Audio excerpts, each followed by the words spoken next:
My sister lives in Boston and I live in Los Angeles. She had been diagnosed with Alzheimer's disease, and we just knew that it wasn't going to work for her to be alone there, even though we had round-the-clock care for her, but it was a very isolated life. So I made the decision with my sister to bring her out to Los Angeles, where I live, and I have 2 young children, and the weather just seemed like a better place for her.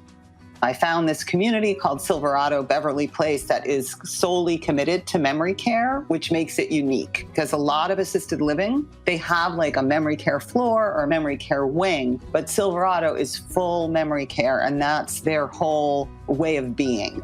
They have a very specific point of view, which is fear into love. It's very accepting of the disease, and there's no shame, and all behavior is embraced, and it's a joyful place. So I found that, and I brought my mother there, and initially she seemed really okay. It's very beautiful.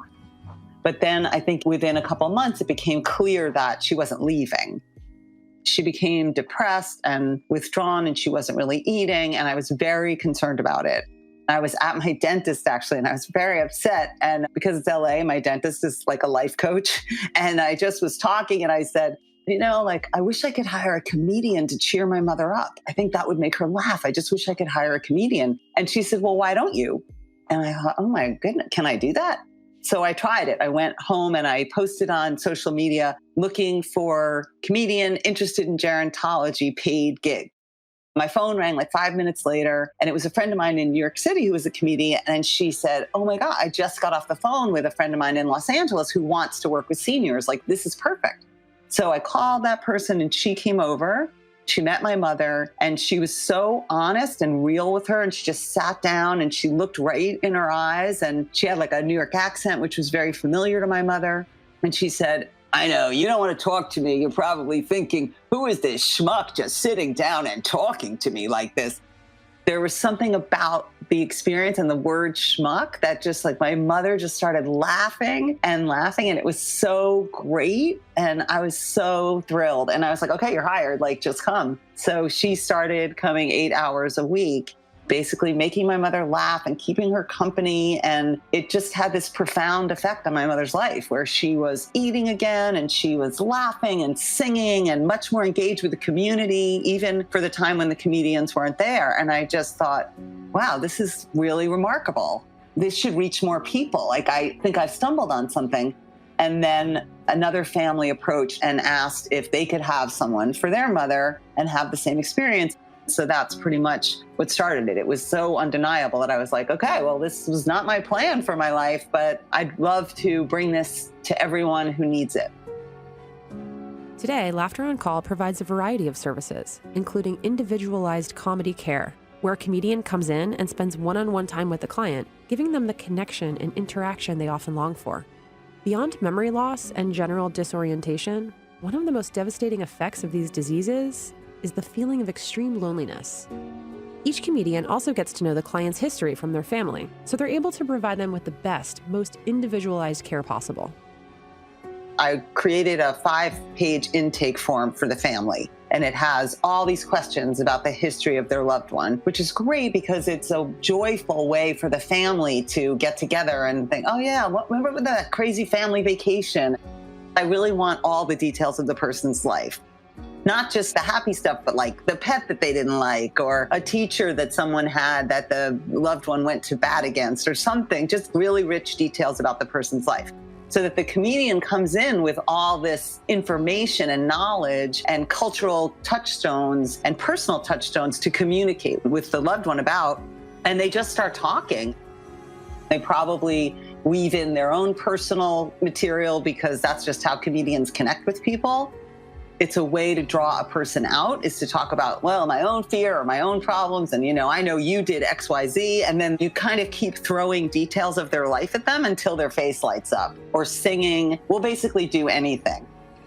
I always like people to bring like a treat, their favorite food, because I really believe in breaking bread with another person to create connection. Because even though we're definitely there to make the person laugh, given the nature of the disease, I can't promise you're going to laugh every time.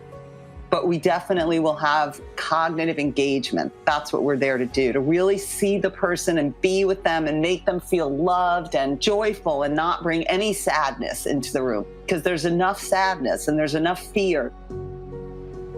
Laughter on Call also does interactive storytelling shows where a comedian comes in with a story theme in mind and takes suggestions for details from care home residents. Together, they create a story that's compelling and very entertaining for everyone. My favorite experience going to this one senior residence last year, it turned out it was on Titanic Remembrance Day, which, like, who even knew what that was? But they did. And so I came in with a comedian and we set it up that the ship was going down and we were friends on the ship. It was wonderful because there's so many places to go on a ship. We had to go to the kitchen and get snacks, go to our rooms and pack suitcases, and then you engage everybody in what should we bring? The ship's going down, what should we bring? What was really interesting is you would think it would be really dark, but there was one woman there who knew every fact about the Titanic, and she just kept calling out all these specifics, which was so funny. We had to say goodbye to the band, we passed through the ballroom. Music is always so wonderful to connect a room of people. And so we decided that they were playing Amazing Grace. And the whole room sang Amazing Grace, like as the ship was going down. We got in a dinghy and we made it to New York. And it turned out that my friend on the ship was really my long lost sister. And our parents were there and we lived.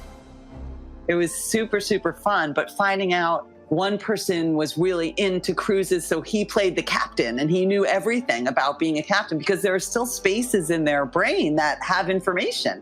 So what could have been like really depressing situation was just like everyone had a great time. It was so fun.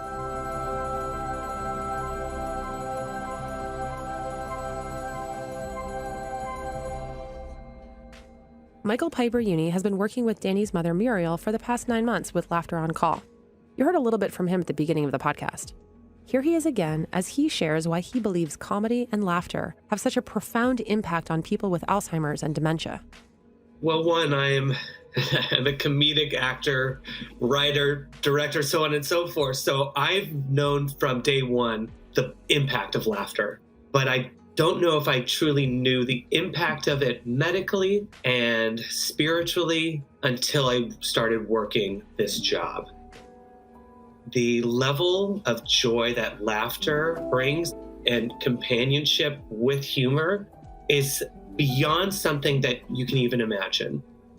I personally witnessed joy being the catalyst of somebody staying alive. It sounds a little strange, but